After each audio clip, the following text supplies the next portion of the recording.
rods are useful for their purpose, but they are no substitute for brains. All right, here we go. I have to say, well done. Great. Well done. Well played, my adversary. Well played. Phoenix isn't gay, but if he was, he'd pick Fremo. Oh, yeah, he'd be living down there with you in the bunker, man. Woo! Once you go free, you always do the Z.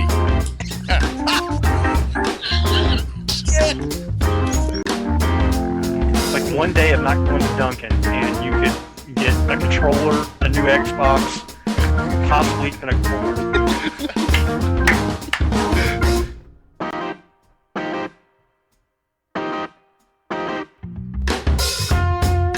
And now, the two guys that took 2 years to fix their audio problems. Welcome to BGFG episode 442. I'm your host, Chris Phoenix, and joining me, as always, my brother from another mother, Mr. Fremo Z. How are you doing this week, sir? Nothing? Nope, I didn't freeze. I was just messing with you. I'm good. Yeah, stop doing that. That's not even fair.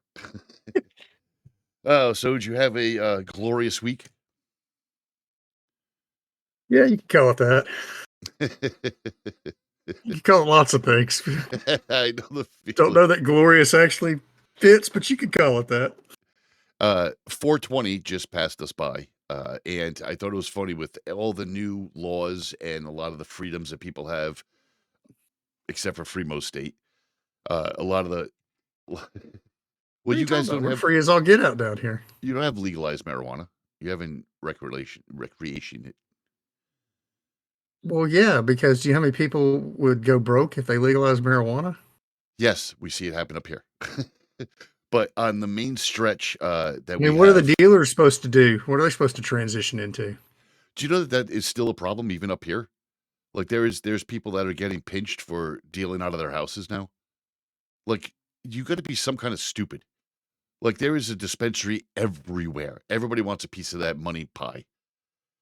For instance, where I live, again, small, and we have a main road. Well, that's why they're dusting marijuana with fentanyl.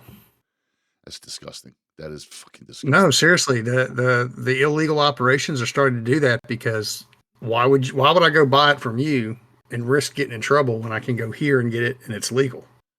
Right. So they're trying. Yeah, So I see what you're saying. The Add a little illegal spice to it. sales are trying to, Yeah. they're trying to up the ante so that people are like, this dispensary weed's okay, but it ain't nothing like Bob's. Yeah, that's disgusting. That's a good way to die. it is disgusting. So there's a But main they're road. doing it. There's a main road called Route 6. It's like a main 4-lane road that takes you where you need to go.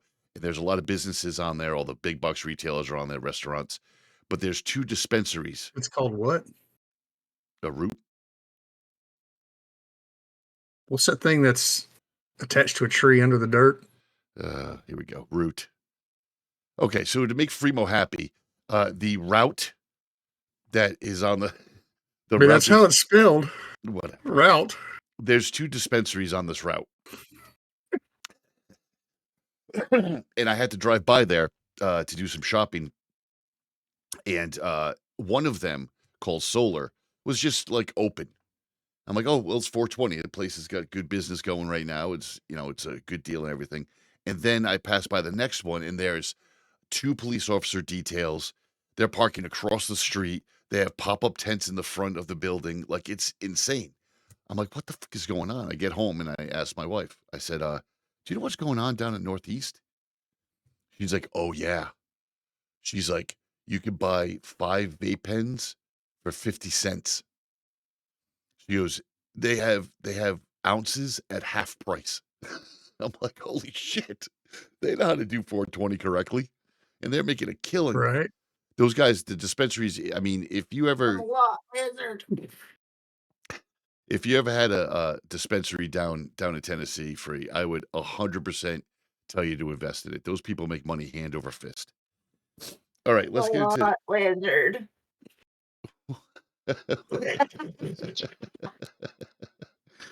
Oh, what the hell is wrong with people? All right, let's get to this week's news. BGFG News. You heard it here third. So first up in this week's news, as always, my personal fun is another mainstay of this show that we hate, which is Ticketmaster. And they have literally screwed themselves over again. Now, I remember when Ticketmaster was under fire from Pearl Jam. Do you remember that? It was like 1994. And Yeah. Pearl Jam was I right. mean, Pearl Jam- they were successful in the short term with promoting and ticket selling their own shows. Right. And the whole thing that happened with them was that they wanted to sell the tickets at $18, and then the service fees for the tickets, which was a normal thing when you go through a company like that, the service fee would have been like a couple of bucks. The point was that Pearl Jam wanted their tickets to be under $20. That was basically what they wanted. And Ticketmaster refused. Pearl Jam canceled their entire 1994 summer concert series. And I thought, even back then, where they were super popular, I was like, that's smart. Like, you that's balls. That's a huge amount of money. A lot of the bands make money on their tours in the summertime and their merchandise sales. So it's big for them to not do that. And here we are 30 years later, and the problem's only gotten worse. The latest would be the popular Taylor Swift era tour. And I'm not a Taylor Swift fan at all, but everybody else seems to be. Do you want proof that our society is over with?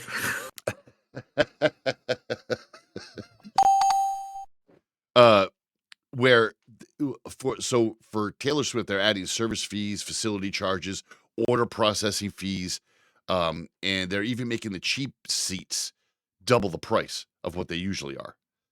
And from what I can see, the problem is twofold. First, you have the kickbacks. Venues, promoters, managers, agents, they all get a cut. So they have to charge more money because these are getting cuts. And then we've showed on this show before that it's all about greed. It's all about greed. And when they can charge like the agent, why is the agent getting any sort of money? What did they do exactly? Yeah. And secondly, and I think the worst one, in my opinion, is the new dynamic pricing they introduced in 2022. This is some baby back bullshit right here.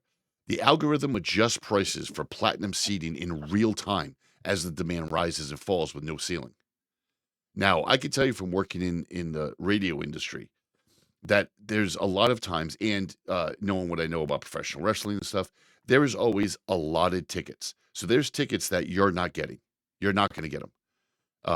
There's they'll snag I don't know, front row, say they're going to snag the middle 5 seats in the first 6 rows of a concert, and those are all going to go to radio stations. There's going to go to publicists. Yeah, those are going to go to things like that, and then all the seats around that are going to go to the bots.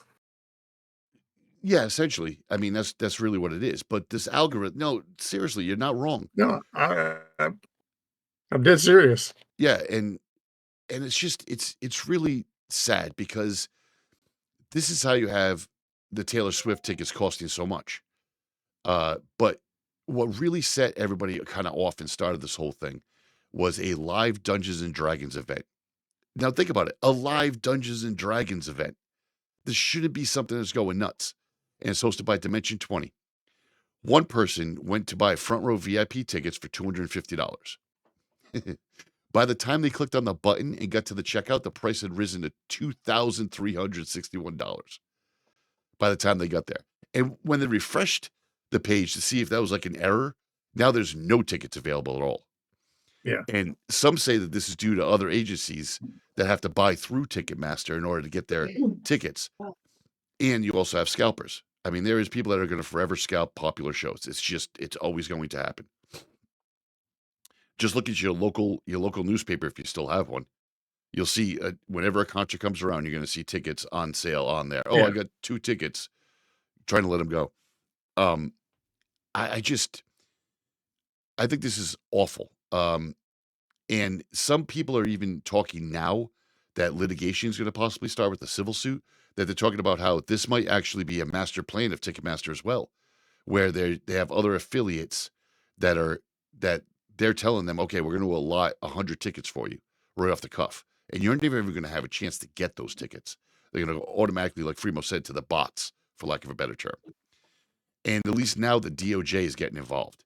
The Department of Justice, they're planning on filing an antitrust lawsuit against Live Nation, the parent company of Ticketmaster, that they're leveraging their dominance in the industry to undermine competition. And I really hope that works. Yeah, because the bots that get all the good tickets that are then sold at higher prices, those bots are owned by Live Nation. Yeah, yeah. It's. I'm glad somebody's looking into this because it becomes almost impossible to go to a concert nowadays. So I saw down in the comments, Yeah. I found one that is very interesting. Okay. Start by passing a law that makes it unlawful to make anything non-transferable, whether it's a concert ticket or a software license. Oh, please don't do that. Oh, please don't do that. What? We've lived through that with software. No, make it unlawful to make it non-transferable. Oh, okay. All right. I understood that backwards. Yeah. No, that scared me for a minute. But yeah, that would be perfect for software too. Because if I have a game, like if you buy a game, and this has been a problem for God knows how long, you bought a video game for your Xbox, original Xbox. You took it home, you didn't like it, you played it for about 15 minutes, you paid $60 for it, and then you go back to GameStop and return it, you get $5 for it, Maybe 10. maybe 10. And you know damn well that if you wanted to, you could actually, especially kids, they can bring it to school and be like, hey, look, I'm selling this right now, $40. You take it a little bit of hit, but here it is. Or you get a game. I know a lot of times growing up, I would see like my siblings and stuff get video games. Like, oh, I want Grand Theft Auto, and they would get like 4 of them for their birthday. Well, now you have the opportunity to sell that. That's just that's good business right there. So, another thing. Speaking of software, is the whole deal with China and the U.S. Have you been following this tragedy? We told you on the show before. Go Yeah. ahead. No, I'll say as much as you can. I mean, there's so much that we're not getting Oh yeah. Oh yes. in these stories. Yes. Because believe it or not, this is our current Cold War. Our current Cold War is in cyberspace with China. Yep. Period. 100%. I agree with you. The U.S. starts blocking access to servicing U.S.-based equipment in China. And this comes after, and we spoke before about how China will no longer be using any chips that are not made in their own country. So they're not going to be using AMD, Intel, NVIDIA. They're not using those anymore. They're going to make their own. And wait, before I read this next line, I want everybody that listens to the show to recall when we told you about how I want to say India or someplace in the Middle East, I believe it was bitching and moaning about internet access and how we can't let China get access to the internet incoming and outgoing traffic for this area. And then we showed on the show that a U.S. based contracted company bought the lines. Like we're doing the same exact thing that China was going to do. We just stopped it and made it public. Yeah. So with that said, the U.S. responded to what China's doing by making a request to the Dutch-based ASML to stop servicing tech that they sold to China. And while you might Which, think by the way, they've already agreed. They've already at this point said they won't sell any more of that chip making equipment to China. right, But now, yeah. but now they want it so that you can't service it either. So all the stuff that's there is going to be broken. And while you might think that the Dutch would remain neutral like the rest of the countries around them, nah. They're likely to side with the U.S. because the Dutch are strong supporters of the Ukraine. This shit gets so political. And they have concerns that the chips given to China are making their way into weapons used by Russia. And let's just put it out there also that the Dutch don't like Russia at all. Yeah. After the 2014 downing of Malaysia airline flight, which we've read about and know about, That killed Yeah, almost 200. 2/3 of that flight. Almost 2/3 of that flight were Dutch nationals. Yeah, out of 298, 198 were Dutch citizens. Yeah. So the Dutch do not like Russia, and even the hint that China might be working with them, they were like, "Oh, okay." And who was it that pointed that out to them? Us. Oh my gosh, we are so. I, uh, I can't remember the name of the movie. It was Jeff Daniels. That it was an argument at a. I'm going to remember it and bring it onto the show so we can reference it all the time. It was some sort of like college that he was doing a speech for. He was acting, but it was Jeff Daniels, the actor, acting as somebody else in a movie, and they were talking about how the U.S. is great, the U.S. is great, and he finally goes, "Do you really want me to answer that?" And he just read off all of these things. He's like, "We're 25th in math in the world. We're the Yeah. only world that has the amount of people incarcerated that we do." Like, he just went on and list. He's like, "So you want to talk about how America's great? You have pride in America, and that's great. We can be great. But don't think for an instant, especially if you listen to the show, you should know better by now, that it's not that we're not great, it's that we're doing the same thing that everybody else is doing." Like, I'm not saying that America is not great. I'm not saying that at all. We have a lot of freedoms and things here. We stumble a little bit. We don't have universal health care. That's a problem. We could do better in our school, in our Well, educational. there's something we could disagree on. Why? Universal health care? Talk to some Canadians. I do all the time. I work for them now. Yes, it's again. Now, that's not to say our healthcare system isn't completely corrupt and broken, because it is. Oh yeah, An my wife- actual free market healthcare system would benefit everybody. 100%. But Apple. as long as Big Pharma controls it, we ain't getting nowhere Right. with that. Look, the point that I was trying to make is I don't want to get. Oh, that's going to give me some hate mail. About how I said that America's not great. I'm not saying that. I'm saying that we do a lot of the same things that other countries do. Well, we know who Phoenix is going to vote for then. I'm not voting for either one of those idiots. No fucking way. I know.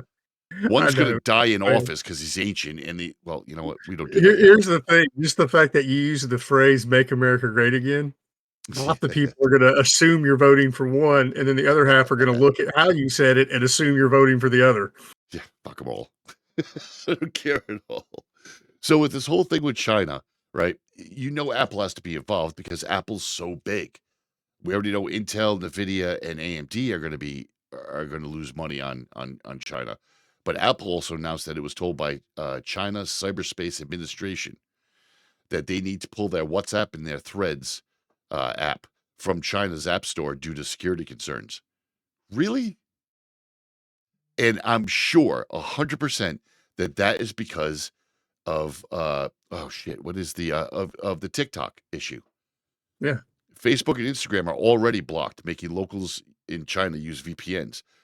But like I said, let's not forget that the U.S. will be voting soon on blocking TikTok, which is a China-based that they're saying they're scraping, which is all true again. But again, I want to state before we move on to the next story, this is not different, okay? We're seeing this nicely now, which I think is a very big improvement. We didn't have transparency like this years ago. It was all, everybody else is evil, we're great. But the fact of the matter is, China just got to it first. We're going to be blocking TikTok because we say that China's scraping data from TikTok. Meantime, China turned around flat out and said, nope, we're not using WhatsApp and Threads anymore here. And Facebook and Instagram, you're going to have to use a VPN. And it's a security concern. And it's true. So everybody's doing the same thing. And depending on how you look at it, China isn't all, I don't want to say this again. Oh, that's going to give me some hate mail. China isn't all that bad when you look at it from the grand scheme of things, where we're doing the same thing that other countries are doing to each other. So both governments are corrupt. Both governments are wanting to control their populations en masse. End of story. Yeah. Good. Thank you. Save my ass. I mean, so here's something a little bit more positive. Do you remember a year ago, maybe freedom more? bullets. That's more positive. Freedom bullets. I like freedom bullets. Yeah. Hell, that Or as my brother calls them, freedom seeds. that'll work too. Do you remember the doctor that was thrown into prison for creating the first genetically edited babies? Do you remember that at all? Let me give you a refresher. So there was a doctor that It's been a minute. Yeah, but yeah. yeah, so what he did was he genetically altered embryos pre-birth, which is illegal globally by I believe the Geneva Convention. I want to say, I'm not really sure, but it is a world thing that you can't do genetic testing like this. And even prior to that, you had the sheep that was genetically altered, the cloning. Dolly, Dolly was cloned, and even that guy got in trouble because it was debatable. This guy, this doctor from China, flat out. I mean, he's headed back to work, which is a good thing. His prison term is done, and despite the controversy over the ethics of him rewriting genes in 2018 of two twin sisters, that's redundant, of twin sisters, Lulu and Nana. Two twin sisters that look alike.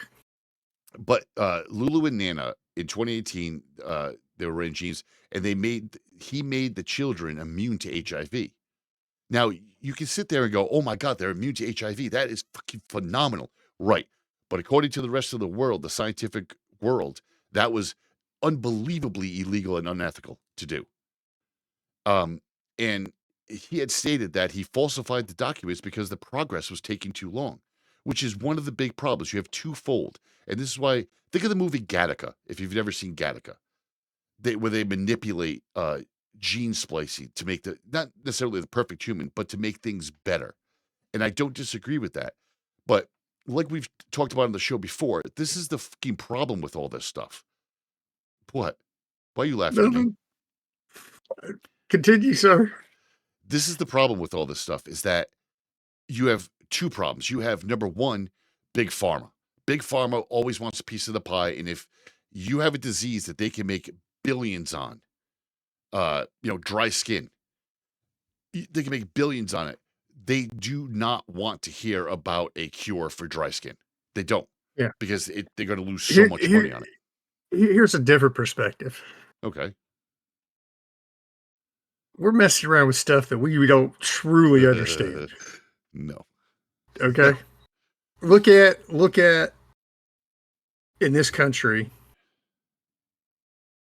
with our, I forget what the term they call them, but the super bacteria that are now resistant to third generation antibiotics. Yep. Because we antibacterial everything. Nobody wants to come in contact with anything that could be dirty or make them sick. So we're doing two things in that process. One, we're reducing our own effectiveness to heal our own immune systems because they don't ever get exercised. Mm-hmm. And two, we're causing bacteria and viruses to mutate into things that are even stronger. Yes. It's our own fault, people. When we go and start messing around with our own genes, there's no telling what we're going to end up doing to ourselves. Oh my God. And if you're sitting there listening to us going, these guys are idiots. It's science. It's science, people. Okay. Fremo was 110% right.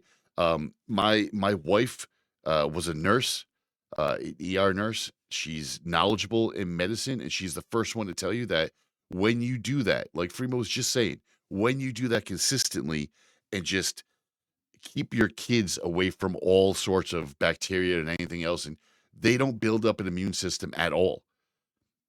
You can tell, like, you'll get people like myself and most of Gen X, let's say. Most of Gen X legitimately calls out sick. We call out sick often if we just need a day. But to call out sick, I mean, that's like once or twice a year, maybe. Yeah. And you're in bed for like 3 days. Like, you're sick. Yeah, you're more likely going to get sent home by your boss. Yeah. Because he doesn't want you there than call out sick if you're from Gen X. Correct. Yet I've got people that work under me that are out like 2, 3, 4 times a month because they're sick. And they're not lying. They're legitimately sick. I've seen them. I've sent several of them home because you have no immune system. Like, it's just gone. It hasn't been built up. Case in point, I can remember the first time I got a hold of Cipro. which is like a third generation like antibiotic. Okay. Like tetracycline, like, massive, like the stuff when they don't know what they're dealing with, and they hook you up in the hospital, and and they're like, hit them with this, it's a broad spectrum, kill everything. Yeah. Type antibiotic. Okay. I got a hold of some samples. They were like, remember, like 400, 500 milligram in each pill, but it was just samples. Yeah. And I had a sinus infection. I took one, boom, I was golden. I mean, this was like 30 years ago, right? Yep. And I held on to those things. And whenever I started, when I had something I just couldn't shake, I'd take one, fine. After one pill. Yeah. I had, I don't know, 2 or 3 years ago, I had this upper respiratory that I couldn't get rid of. And you know what the doctor gives me for a full 10 days? What? 2 800 milligram Cipros for 10 days. 10 days. And I'm looking at that and I'm thinking, dude, I don't want to, this is going to kill something inside of me that I don't want dead. I even asked him about it. I was like, isn't this supposed to be like, and he's like, oh, well, everything's become so drug resistant that we have to hit it with something heavy now just to get rid of it. And I'm like, I don't know. Okay, well, I might take 1 or 2 for a couple days till I get over this hump, but I ain't taking the full course of this. It ain't happening. Yeah, it's strange the way they do that. And again, it's a kickback. It's money. They're making money, no matter how you cut it. I once knew a doctor's office that got shut down. And the doctors left the country because they were just like, you'd walk in there and it was amazing how much money they were making because they were seeing so many patients a day. Like, it was unheard of. And it turned out that they were just taking people in, they listen to what you said and write you a script and moving along. And it's just, you can't live your life that way. I know people in my own personal life that when I first met them, there was 18 pill bottles on the counter. And then like you, I mean, you're way farther than I am with more herbal medicines and medicinal things.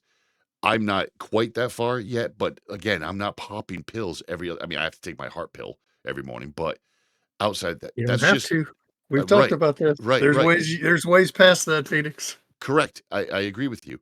But like this person that I knew, when I started talking to them, and I'm like, look, man, just do this, this, and this, and you're going to feel better. Well, I mean, because the all these pills that they prescribed, they're treating the symptoms to mask the problem. They're not actually treating the problem. That is Correct. a vast majority of what the medical establishment does today. They don't actually find out what the issue is and fix it. They treat the symptoms. Right. You got back 110%. pain? Here, take some narco a couple times a day. You'll feel great. Guess what? You do for a while. Yeah. And then you need more. And then you need more. Yep. Because you've never addressed what's actually causing your back pain. 100%. You are. And they do that with everything. It's not just back pain. They do it with colds and flus and everything else. Here, just take this shot. You'll be fine. Yep. It's true. All right, let's get to this week's music. This week's music, we're kicking off because I opened my mouth. We're starting off Summer of Covers early. So this one is from Helloween, doing a cover of White Room. So it's pretty good, pretty rocking. We're going to catch you on the other side for some stick style news and other things. Other.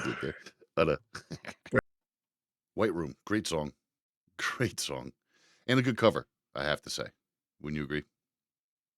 I do agree. I had forgotten how long that guitar solo was on there. Yeah, it's a minute and a half. It's a longer. All right, so this week I am drinking the Modelo Especial this week. Are you having any beer? Water. Let's get into this week's stick style. Let's do it. Gaming.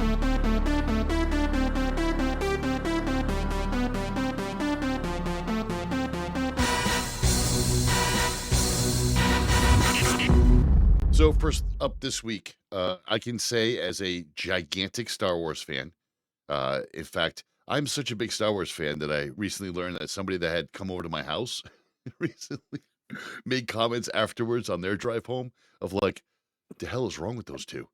Like their entire house has like Star Wars pop vinyls and posters and framed pictures and action figures and prop replicas. They're like, yeah, that's them. But it's easy to say. Like recently, I just they reissued. We talked about on the show before. They reissued Battlefront. I did play that a little bit. The Star Wars Battlefront reissue, excellent. What a great reissue. They just fixed all these little nuances that happened when you tried to play it. But the new game, Star Wars Outlaws, I got to ask myself, is it going to be worth it? I really think they fucked up with this one. I mean, you canceled a bunch of other games with the big layoffs of this year. And I just don't know. I mean, I've bought every Star Wars game that it has come across. I've just always, except for Galaxies, because I knew I'd lose my family if I played that game. But Star Wars Outlaws, it's just been a tough sell right from the beginning. Even for a Star Wars fan like me, where I would usually go and get the highest edition. Why? Because as you can see in the background over here, there's always a collectible. There's always something to get. And with a franchise like Star Wars, you'd expect there to be some cool stuff. And there's just not at all. And I'm just not feeling it. Here's my problems with it so far. First, you have a game that's based on a specific pre-established character like a Mandalorian. That's fine. But when you have an MMO like this, I expect to be able to pick and customize my character accordingly. And with this one, you can't. It's that one character, and that's it. And before people start sending us more hate mail, because it seems to be the hate mail episode, it's not because the main character or the main protagonist is a girl or a woman. That's irrelevant. But when you're playing a MMO, I want, like, if you're playing a Mandalorian game, I expect to play as the Mandalorian. If you're playing a Boba Fett game, I expect to play as Boba Fett. You know, if I buy a Jedi game, I expect to play as a Jedi. You know, we've seen that. That's been established. But this is an MMO. I should be able to customize my character, the look, the feel, the gender. I should be able to do anything I want with that character. It's an MMO, but not in this game. And that is my first issue. The other issue is with the pre-orders. So the high end on this pre-order is $130, which is, I expect to get some stuff for $130. You do. And you get 3 bike skins, 3 ship skins, and 2 different outfits for your character. That's it. And you get, 2 future DLCs and a 3-day early access? That's not enough. There's no statue. There's no nothing. In fact, some of the stores aren't even selling the steelbook for it. Okay, boomer. Oh, gosh. Really? A boomer? It's $130. And I'm not really getting anything that's beneficial. Like, if you're giving me a 3-day early access pass, that's great for games. You want a hand job from D2 or what?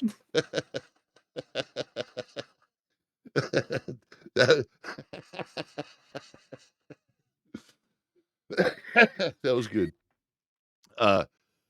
Now,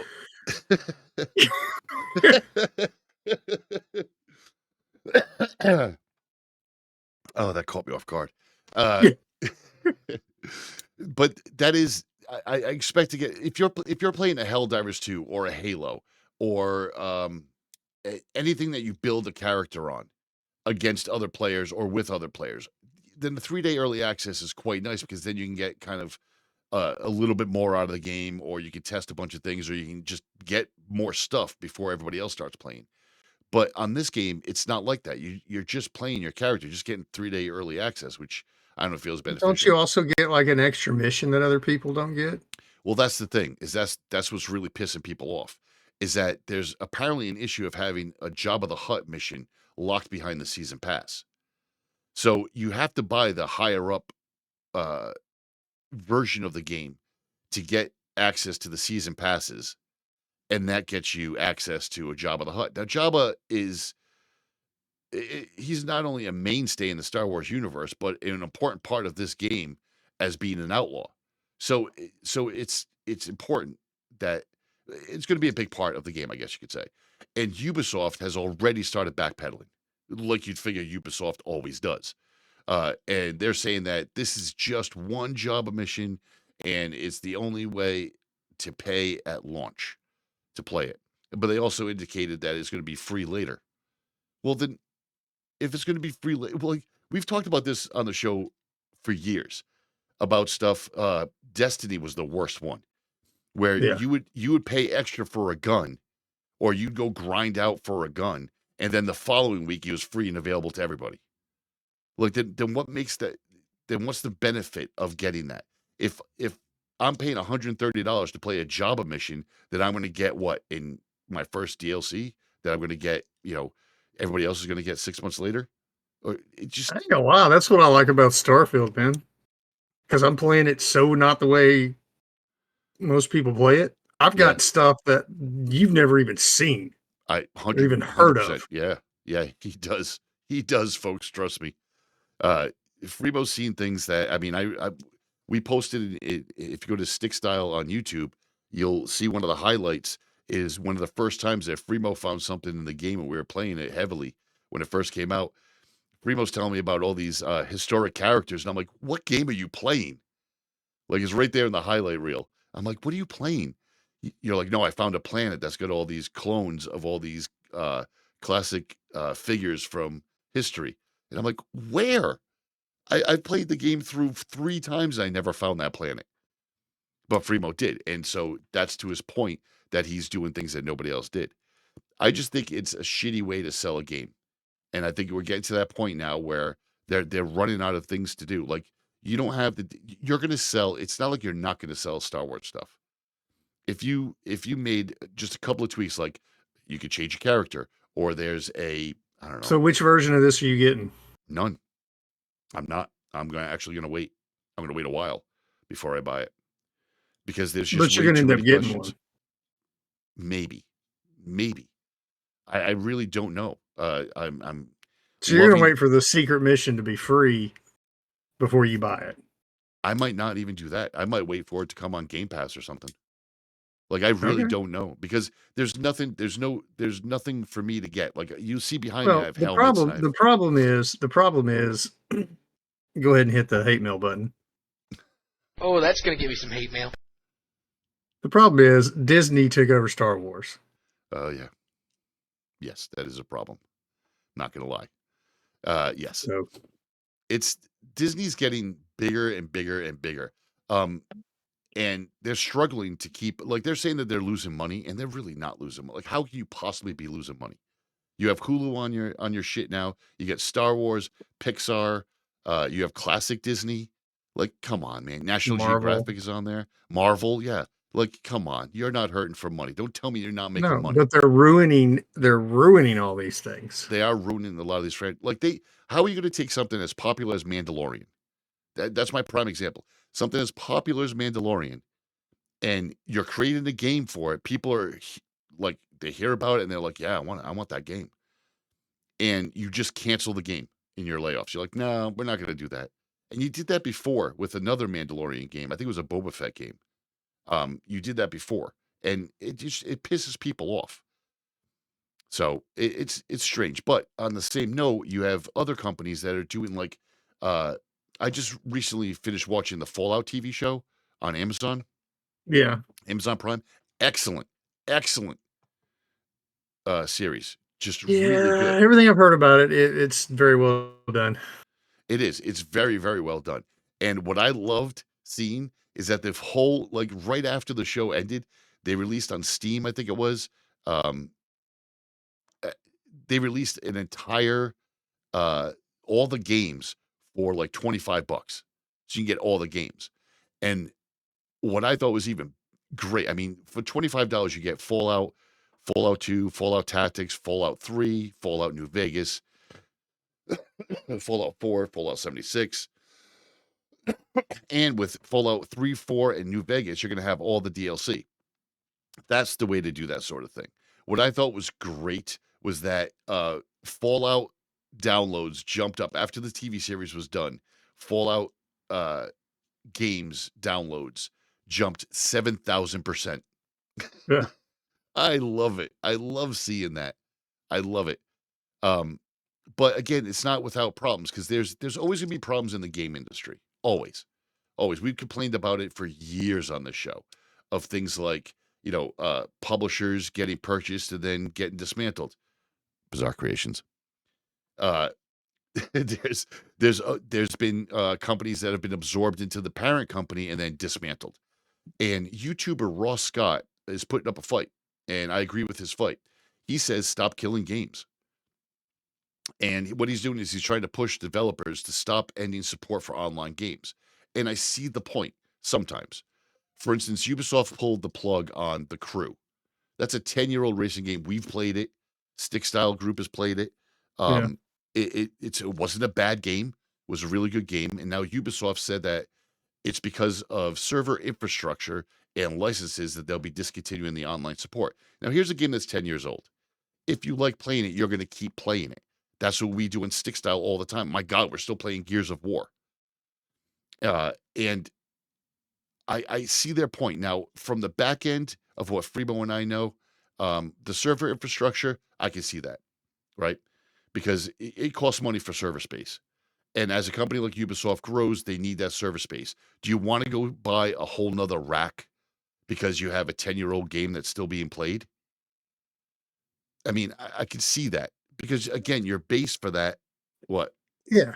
No, I mean, I'm totally on board with what you're saying, but the only resolution to this is if someone, and I don't know which company it'll be, but someone says, okay, you want to keep this game around? Then it's going to cost you $2 a month. Okay, I can see that. I can see... Or $1 a month, or whatever. And you let your user base that wants to keep that game around support the cost of keeping that game around. I agree with that 100%. I absolutely agree with that. You know, I mean, because the reality is it does cost money. It's not free. Just because you can sit down in front of your computer and jump on the game doesn't mean that there aren't costs behind the scenes that the company runs into. Right. So if you really want to keep playing the game, then, you know. I think that's a hell of an idea. That's a great But it's idea. going to have to be a reasonable, you know, it'd have to be, you know, look at City of Heroes that we talked about last week. Oh, yeah. They raised how much money to put this private server together? Like finally got licensed? Yeah. And they get money on a regular, like that group has more money than they need to run it, basically. It worked. Yeah. And it's going to continue to work. So now, if a company will look at that as an example and say, hey, look, okay, starting on January 1st of 2025, if you want to keep playing this game, it's going to cost you $1 a month. Yeah. If you got 1 million users and 10% of those decide to stay on at $1 a month, you're making $100,000 a month. That's going to be more than enough to run that game. It's actually going to fuel further development of other things. Yep. It's going to pay for itself many times over. And I guarantee you that 100,000 of those people would pay $1 a month to keep playing that game. I agree. We would do that for like Blur and stuff. Absolutely. Yeah. Absolutely. Now, the only problem I see with this, and again, I would love to see that happen. I would love to see an independent company, get server space and start doing this, like Fremo said, with a couple of bucks a month to pay for a game to keep going. The only downfall I see with this is for people like us, racing fans, because it's common knowledge that manufacturers only allow their licenses for a certain amount of time. Yeah, but that $100,000 a month will help pay for licensing too. I don't know. Would it? I mean, if you can get them to renew it. Yeah, they might just not want to. Yeah. And if Lamborghini doesn't want to renew your license for their car in the game, then the Lamborghini goes away. Oh, well. But yeah, you replace it with something, you change the polygon structure so it doesn't look exactly like a Lamborghini and you don't need licensing anymore. Yes. Okay. Yes. I see the light. There was a game, Tokyo Extreme Racer, way back. I think it was on the Dreamcast. And they didn't get any licenses for anything. Yeah. So what they did was you would have a car that looked almost identical to a Supra, a 97 Supra. It looked almost identical. There might be a couple of little changes on it. And then the name of the car was SP25 or something like that. And they would do that. Well, look at Wreckfest. Wreckfest doesn't have any licensing, but you can look at some of those cars and be like, that's an old Mustang. Yes. Or, Yes, 100%. Yeah, so it's actually doable. Again, the whole... I could see their point in shutting down the game because if the game base that's still playing it is like 40,000 people, that's a lot of people, but it's not enough to keep it going. And I think the correct strategy would be just what Fremo said, which is have them pay for access. That kind of goes on with Steam right now and GOG. They kind of do that as well, but again, Steam is such a good example of like if consoles were to go away, there is no doubt in my mind that the entire world will be playing on Steam. I mean, they've got it nailed at this point. And yeah, you have developers that'll pull games, or you have games that slipped onto the independent part of Steam that may or may not be licensed, and they get pulled. But again, I mean, we had this issue before because another thing that they came out and said with this whole article was that you're not paying for access to the game. You're not paying for the game itself. You're paying to access. And us Gen Xers found that out before because the game developers are saying you're buying a lease or a license temporarily for these games. And again, Yeah. your game becomes useless later. But Gen X, I mean, we found this out with Napster and the legal battle that said that we're buying the plastic of the CDs and renting the music that's on them. But I do agree that there should be something in place that allows games to operate on their own servers and keep the game going. Like Frebo said, even if there's some features that are pulled, or cars, or vehicles, or options, or logos. I mean, some of these games that we grew up with or came up with had like logos for Pepsi or something that was a side boost, side hustle for the game company. Well, remove it. I mean, just remove At the this logo. point, it doesn't matter. So one of the other things that kind of excited me a little bit in the game world was Gran Turismo World Series is underway, which I want to bring up on the show because it never ceases to amaze me. As much as PlayStation has its problems, Gran Turismo is still a great game. And starting on April 17th, the online World Series of Racing has started. And you might ask why this is important. Well, because if you remember correctly, this is the same way that started a person's real life racing career and got a movie made about it. That movie, Gran Turismo, is based on real life. In fact, the guy that it was based on actually did a few of the driving, a little bit of the driving in the movie. So anyone can enter by going to the sport mode and picking their nationality or their nation that they're representing. The races will continue for 3 weeks with 6 rounds. At the 5th end, top players will be invited to live events all around the world for the next series of events. And I thought that's cool. I think a lot of games should do that more. Just these little tournament things, I think you're missing out. Like Helldivers, if you have a really good squad, have a little. I mean, you already have the so for Helldivers, you have the initial training mission.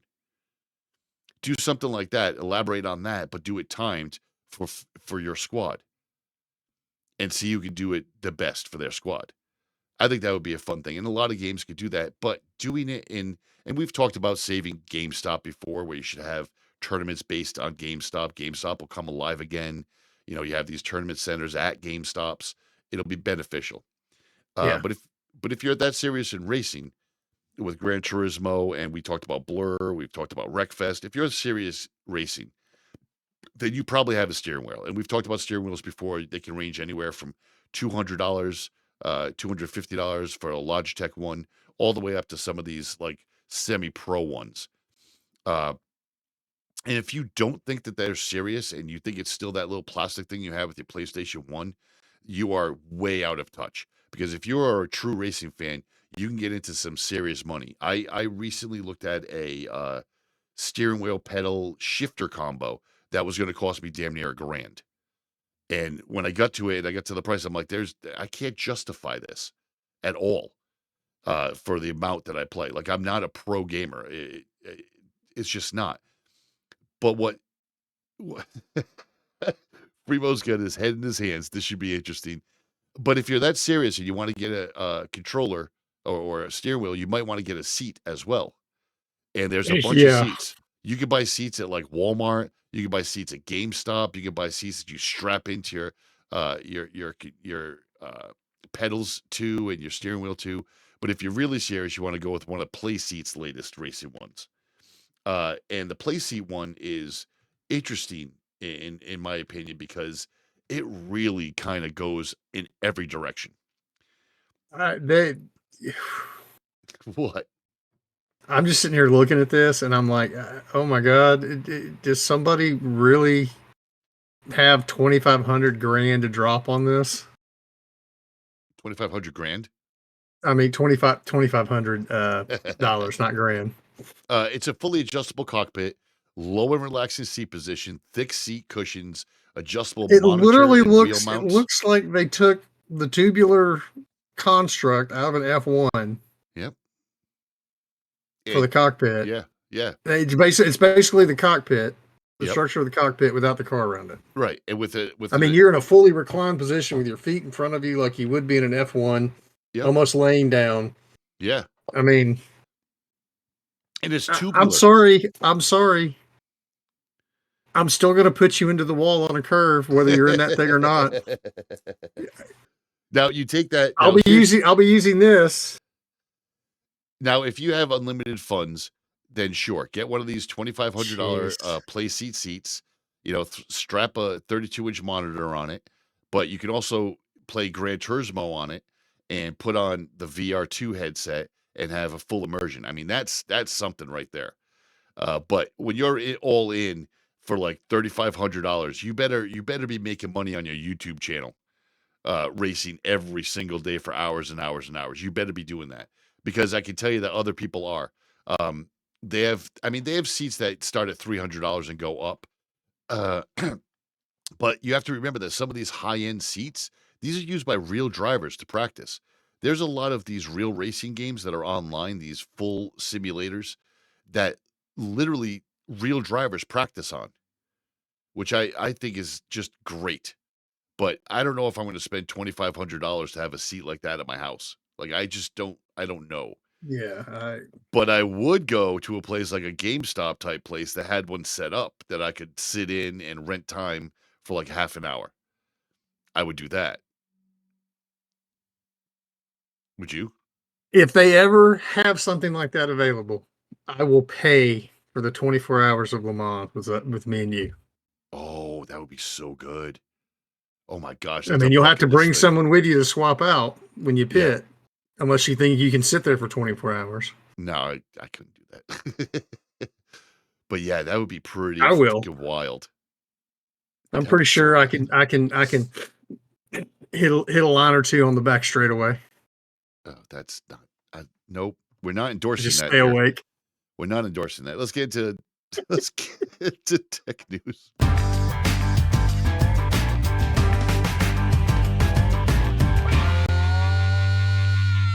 All right, so first up in tech news, FCC might have made a mistake.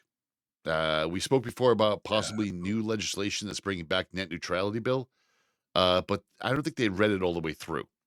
Now the literature states that apps and games cannot pay ISPs for special service.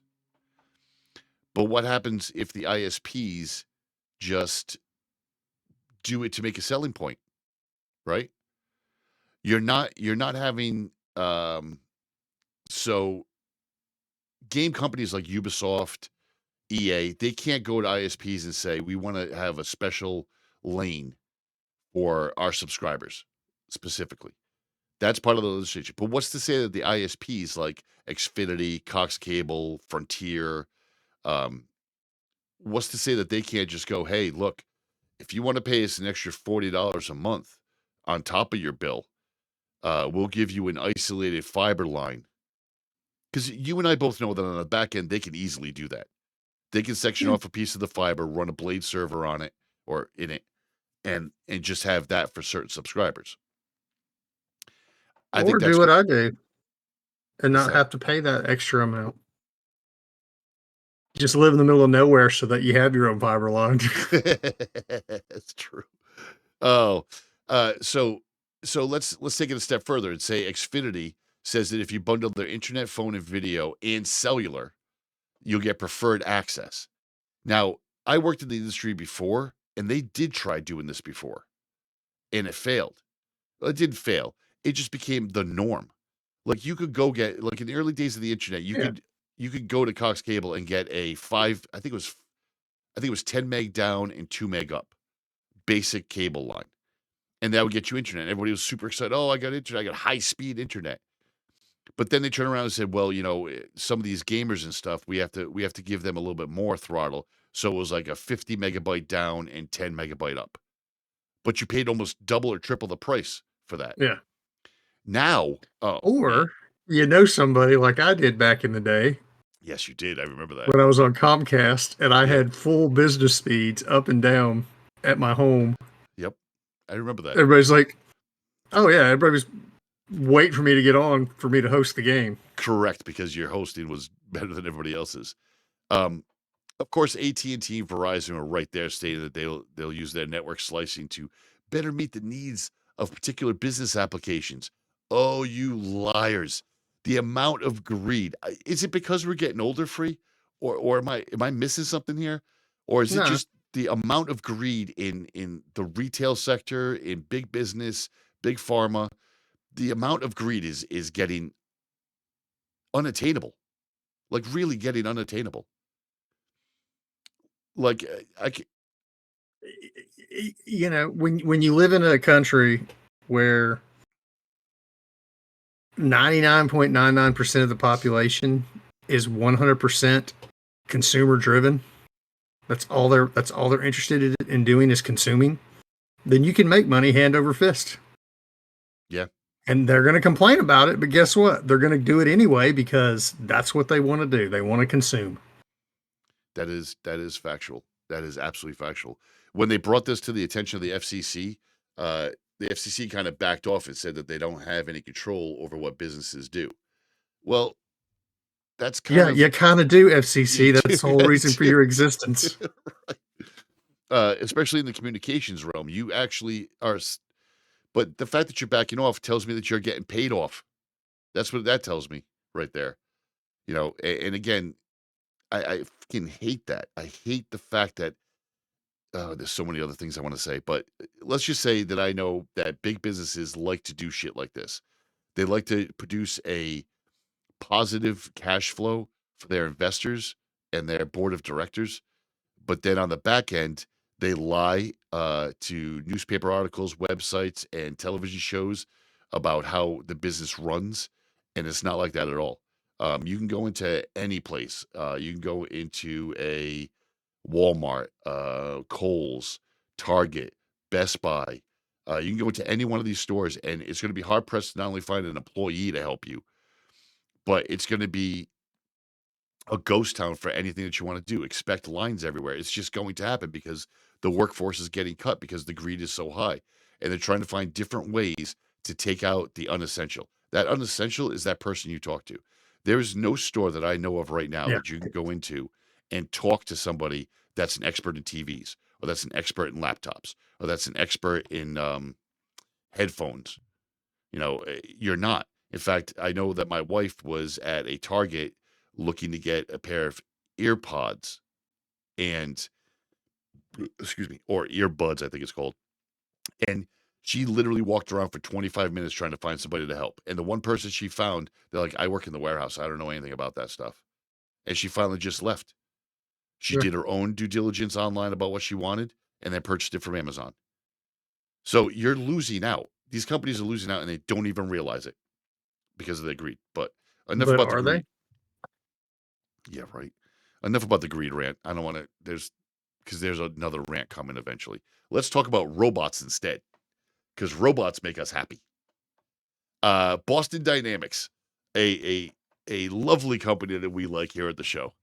Long-time robot maker and maker of scary devices. With their Do you know what I found out? What? With this article this time around? What? And maybe we knew this before. Hyundai owns Boston Dynamics. No, do they? Yeah. I did not know that. I didn't either. So, Boston Dynamics, the long history dates way back to when they started creating their own humanoid robot, which was cute. It looked like any toy that you could buy. You know, it looked like the one that Honda was constantly bringing out to the Consumer Electronics Show. And then Boston Dynamics made a dog. And the robot dog just took off because they showed videos of them in their parking lot, still tethered, but like they had guys drop kicking the dog, side kicking the dog, and the dog would automatically balance itself out. Yeah. So Freebo and I just went off on a tangent about how we're going to strap guns to it, and we're all dead. And sure enough, here we are in 2024, and that shit has pretty much happened. Like, you can go to like gun shows, and they'll have one of these robot dogs there as a sentry dog with a gun on it, and they're starting to adapt AI into these robots, which we talked about in a previous show. Well, now they've finally taken their Atlas robot after a decade and retired their Atlas robot. It was Yeah, the hydraulic original. based. Yep, the original Yeah. Atlas. And they were ahead of the curve with that thing. Making both their humanoid robot and their robot dog made them extremely popular and at the forefront of the industry. And their new humanoid robot is even more nightmare fuel free. Oh yeah, this thing's freaking doing backflips and all kinds of stuff. So the thing that really kind of and click on the show notes, people, and look at the video, because it is truly now, I think, something out of a horror film. So instead of the hydraulics that the Atlas used, and again, it was just humanoid, lift its arms up and down. It was really good at parkour. It could climb up and down stairs. We watched the videos of them doing this. This thing is completely different.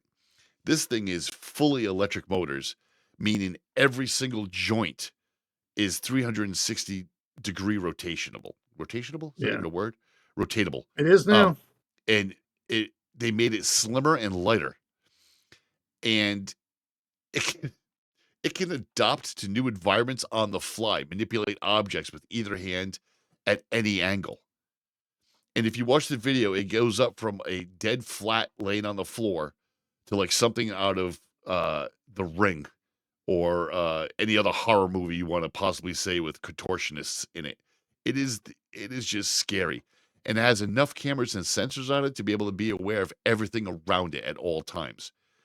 Yeah. And again, I want to say, just because we can do something doesn't mean we should do something. Because it's in a matter of time before you inject AI into this thing. And yeah, that's going to be a Yeah. whole nother issue. And that is nightmare fuel, plain and simple. And then finally this week,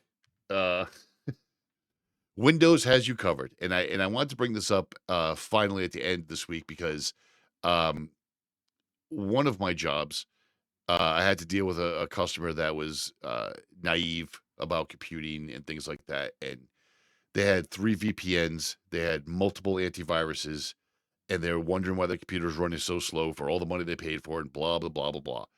And I had to explain to them that it's look, Windows has that shit built in. And I say this all the time, and people don't believe me.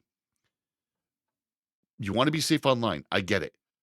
But like we said on the show before, VPNs aren't needed. They're good for if you want to get Netflix from another country. They're good if you want to do a couple of different things, but they're not needed at all. Yeah. An antivirus isn't really needed anymore. I don't know about you, Free, but I haven't seen a real live virus on a computer in years. Years. Yeah. Like an old school virus. So they're really not needed. And many of the AV companies, the antivirus companies, know this. This is why you're seeing them bundle a bunch of other shit. Norton is the best example of it. Norton's owned by Symantec. Symantec creates most of the antivirus definitions. They know for a fact that they're not needed anymore. So now they're bundling VPNs. They're bundling anti-ransomware. They're bundling dark web tools. They're bundling all this shit. And I'm just tired of this constant money grab for useless shit that slows down your computer. That's all it does. And all these tools don't really do anything. Like, why do I need tools? See if you can save space on your computer. Hey, dipshit, why don't you just empty your recycle bin, go through some of your documents folders and your downloads folders, and take out the shit that you don't need. Guess what? That's the same thing that this bundled software that you're paying $90 a month is doing, or $90 a year, whatever it is. And most of them just slow down your computer, taking 30% of resources in some time. You know, Norton's notorious for that. Notorious. Oh, yeah. And we've said before that Windows 10 and 11 has antivirus built in, and it does a good job. they get their definitions from themselves as well as semantic. So you're not doing anything special. And antivirus, by the way, is only as good as you are. If you click on every fucking link you come across and every email that you get, you're going to get infected with something. Well, I mean, that's the same goes for using a VPN. It doesn't matter if you're clicking on stuff that's going to infect you, whether you're on a VPN or not. Right. Yeah. And that's another thing that I get at the counter a You lot. need to be, you're going to be safe online. You need to use a VPN. No.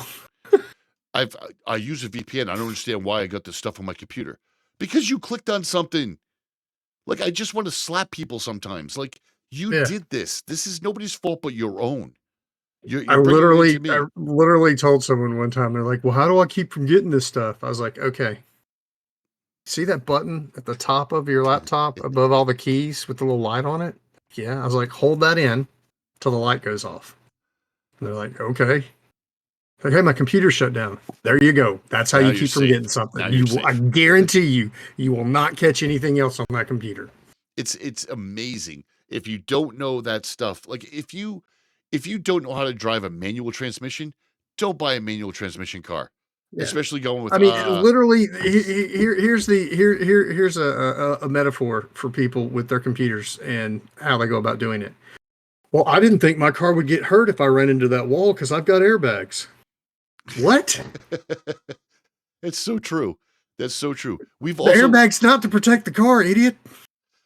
We've also recommended ad blockers like AdGuard to put on there to stop some of the extra stuff. And when you put on something like AdGuard that actually has a ticker that tells you how many ads it blocked on that one site, you're going to be surprised. Amazed. Yeah, 35 on one site that you just went to. But now you can add ransomware protection to what Microsoft Defender offers.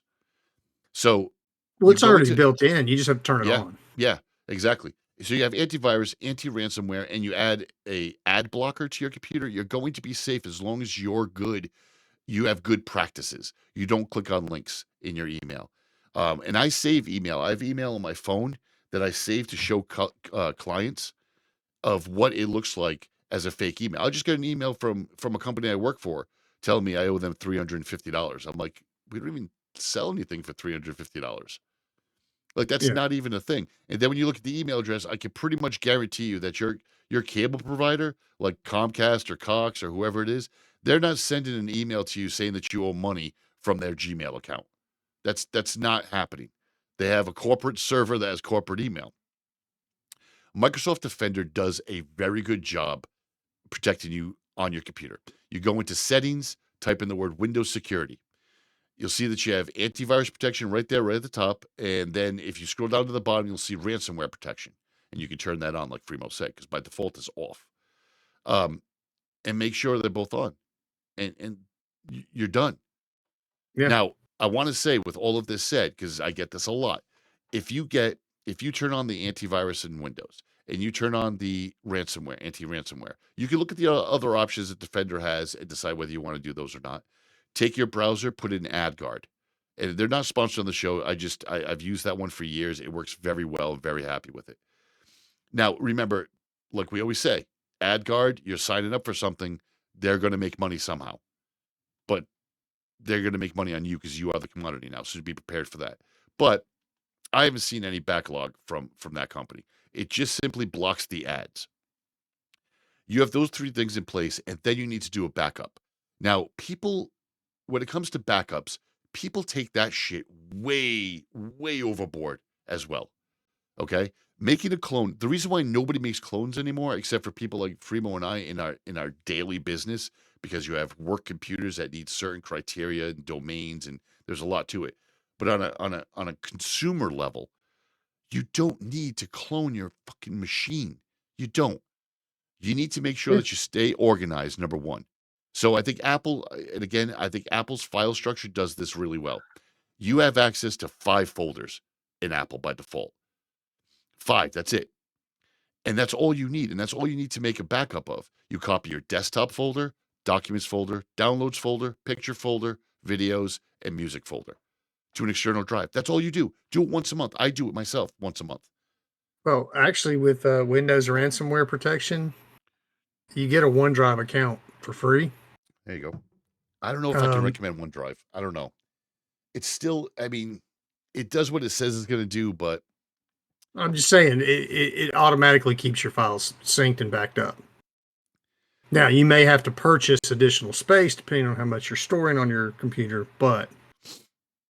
And that's true. Fremo is right. OneDrive is built in, and it will simply back up your pictures folder, documents folder automatically, which is the two most important folders. And you I mean, you can manage it. You can add, you can add other stuff, and you can even, well, that's beyond what anybody needs to know for this conversation. Never mind. People might be listening, going, "Well, I just make a clone of my entire." Okay, here's the pros and cons. I do backups the old school way.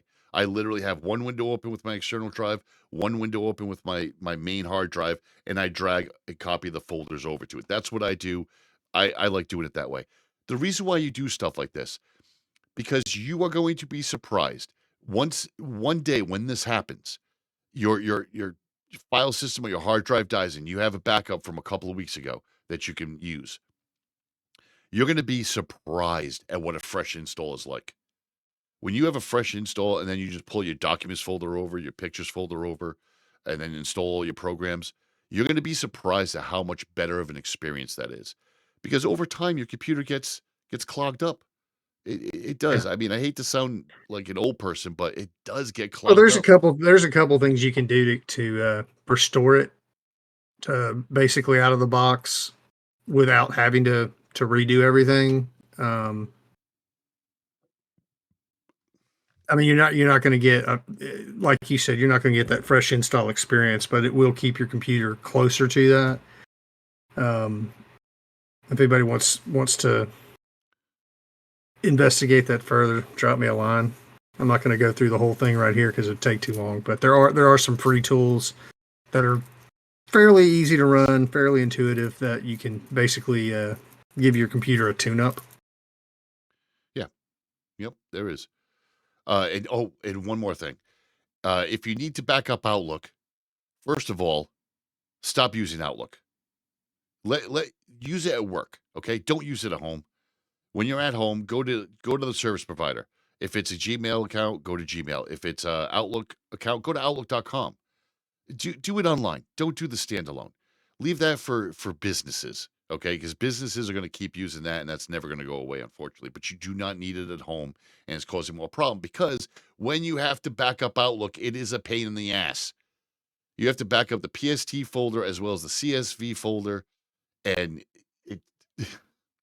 it seldom goes right. If you back up your PST folder but not your profile, we'll just call it a profile for lack of a better term. You don't do your profile, then restoring your PST is going to be a nightmare. Yeah, it's brutal. So don't use Outlook.